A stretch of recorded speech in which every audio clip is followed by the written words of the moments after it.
अस्सलाम वालेकुम। गर्मियों की छुट्टियों में एक दफा दादी के साथ गाँव गया। यहाँ मेरी दादी की दोस्त रहती थी जो एक गरीब घराने से ताल्लुक रखती थी। उनका शौहर मलेशिया में कपड़ों की कंपनी में लेबर था। ये अपनी बेटी के साथ अकेली रहती थी। उनकी एक ही बेटी थी जिसकी उम्र अभी 22 को होने को थी। मार्च में मैं तकरीबन 10 साल बाद यहाँ आया था। उसकी माँ बीमार थी और ये अकेली पूरे घर के काम करती थी।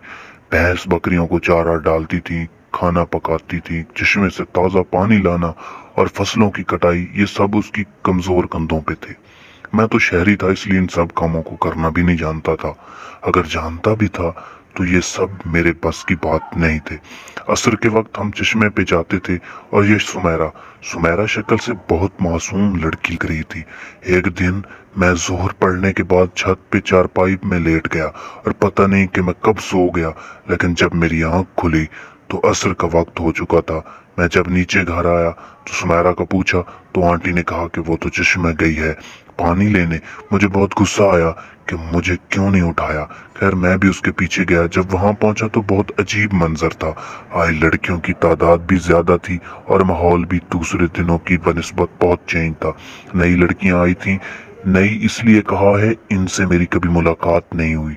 जब मैं पहुंचा तो ये लड़कियां मटकों पे ढोल बजाकर गाना सुनाती थी। मुझे भी बहुत अच्छा लगा और मैं एक बड़े चट्टान के पीछे बैठ गया। ये सब सुन रहा था और एंजॉय भी कर रहा था। लेकिन अचानक गाने के दौरान ही कुछ हो गया और ये लड़कियां हंसने लगी। सुमेरा और नसरीन एक दूसरे पर पानी फेंकती रहीं, जिसकी वजह से वो काफी गीली हो गई थी और उनके कपड़े बदन से चिपक गए थे।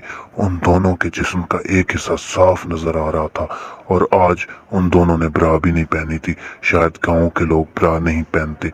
मैं इन्हीं सोचों में गुम था कि पीछे से किसी ने मेरे कंधे पर हाथ रख दिए। जब मैंने पीछे देखा तो यह शाजिया थी।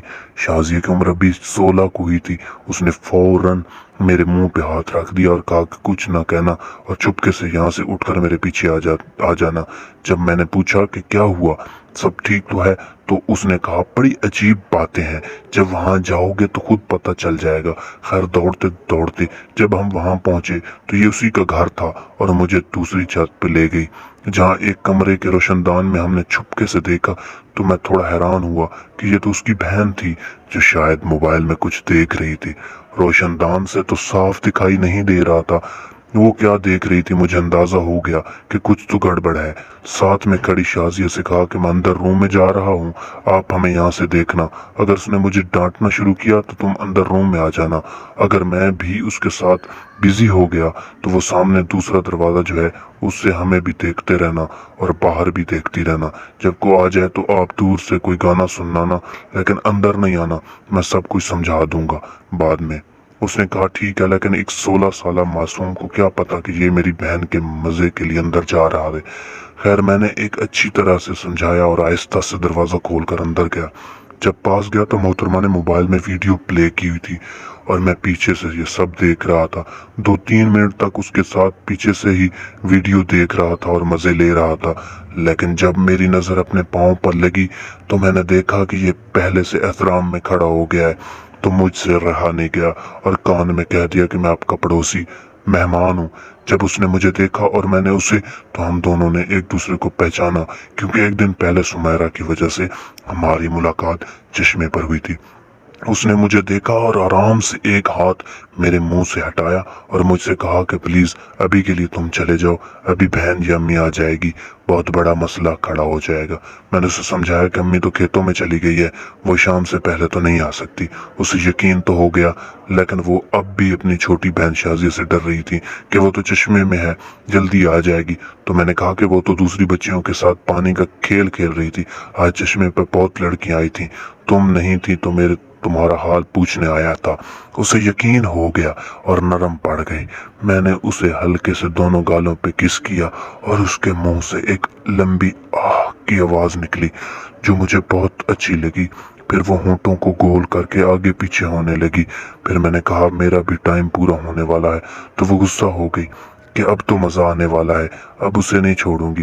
फिर खुद में पीछे हो गया कि अब बहन या अम्मी आने वाली होगी। उसने कहा कि ठीक है, लेकिन मोबाइल में जैसा होता है बिल्कुल उसी तरह छोड़ देना। मैंने भी ऐसा किया और हम दोबारा तैयार होने वाले थे। बाहर एक दरवाजे की तरफ से शाजिया की आवाज़ आई जो गाना सुनाते हुए शायद कमरे की तरफ आ रही थी। मैं भी फौरन उठा और खिड़की की तरफ गया। ताज़ा वाले ने शाजिया भी इसी तरह खड़ी थी, खिड़की के पास आई और मुझसे कहने लगी कि मुझे भी ऐसे मज़े करने हैं। जब मैंने पीछे रूम की तरफ देखा तो उसकी बड़ी बाजी डर के मारे कमरे से निकल चुकी थी। शायद वो दूसरे कमरे में गई थी। मैं उससे कहा कि अभी तुम सिर्फ देखती जाओ, ये तो वक्त नामुनासिब था। जब मैं दोपहर को दोबारा आऊँगा तो फिर तुम्हें बताऊँगा कि अब हमें देख लो, फिर वक्त भी ज्यादा होगा और तुम भी कुछ सीख लोगी, फिर तुम्हें भी बहुत मजा आएगा।